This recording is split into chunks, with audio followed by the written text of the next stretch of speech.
Continuing wildcard weekend with Jeffrey Martin from the Houston Chronicle covering the Texans. Jeffrey, how are you? I'm great. How are you? I'm doing good. Let's talk about those Texans.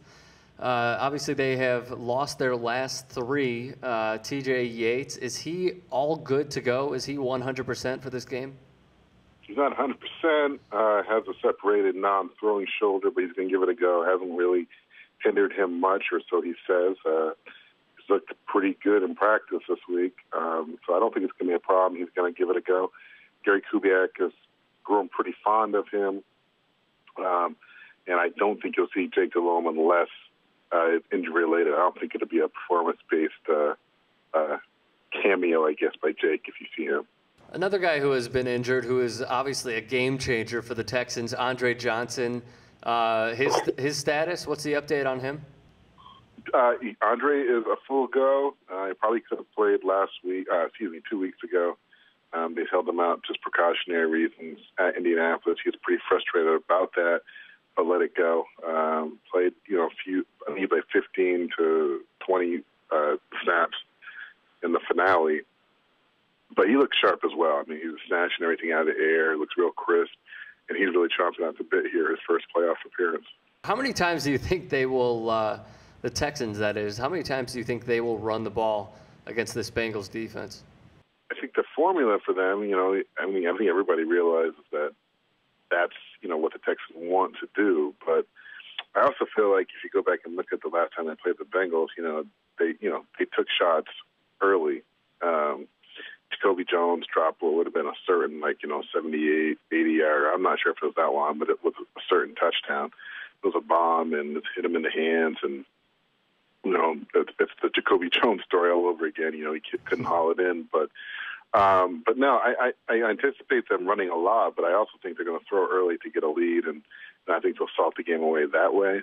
But, I don't really think they're going to go conservative. I don't think it's going to be any of that. I don't think they've been conservative with DJ.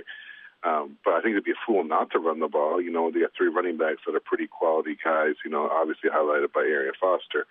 But, Cincy, in fairness, too, is pretty decent against the run. They let up a couple of Ray Rice long runs, but, they kept them in check other than those two, which I know it's ridiculous to say, but it is the truth. So, if they tighten things up, I think it could be tough go for the Texans. But one thing we know about the Texans, they'll stay committed to the run. Jeff, I have been reading a lot of blogs. I've been reading a lot of articles.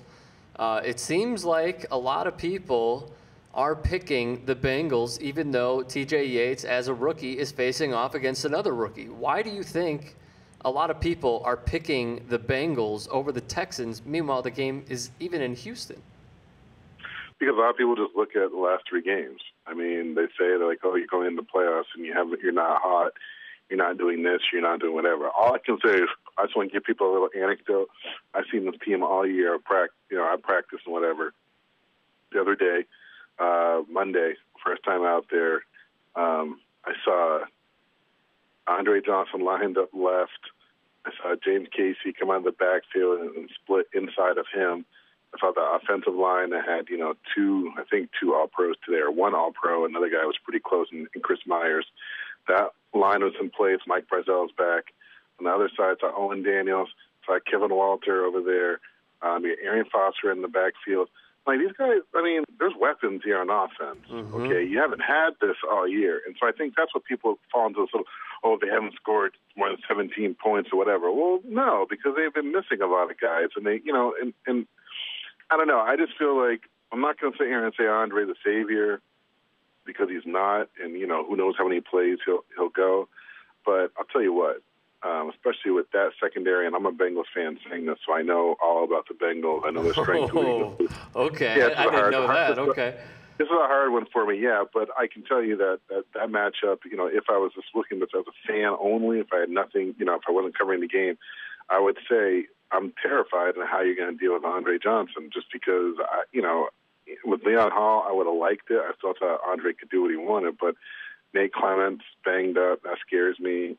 Adam Jones, that scares me. He had stupid penalties the last time they played. Yep.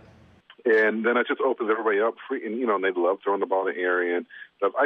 I just think they have way too many matchup problems for the Bengals to deal with. What do you think about this game overall? I mean, do you think the Texans are going to squeak this one out at home? Yeah, I think I've heard a lot of people saying it's going to be a field goals game, and like I said, I guess I just dwell on matchups. Like I think the Texans, I think they're going to have a problem with Jermaine Gresham, and they got Glover Quinn on him because they match up their safety. They match Glover up on the bonus tight end, and he might get some help, but it's usually like a man up thing. And so I just think, but I've been frustrated that the Bengals don't throw to Gresham more because I think he's usually a mismatch whenever he's on the field. He's such a freakish combination of size and speed.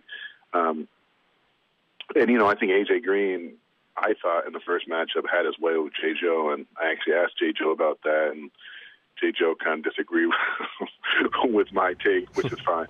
But really, those are only two spots where I can sit there and say I feel like they've got an advantage.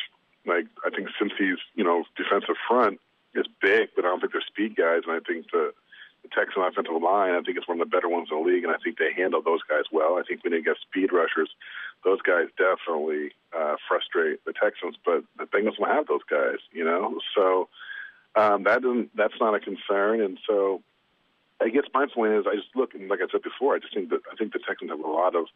I think Andre's going to create like a trickle down thing as far as matchups go, and I feel like you're going to have a lot of guys who are either just kind of single coverage, and you've got a couple of guys I just mentioned before who I think can win those matchups and have to win those matchups. And TJ has been pretty accurate. I mean, people don't realize that, but his last 20 passes, he's completed 17 of them. He has turnover issues, but I don't know. I mean, I know it's going to be a premium, this week, especially. I know the coach has been harping on that. So, and to be honest, like I don't think they ask him to do too much. So this whole rookie quarterback thing, on both sides. I think that's overplayed a little bit. I think the running games are going to ultimately dictate it, and I don't have a lot of faith in Cedric Benson.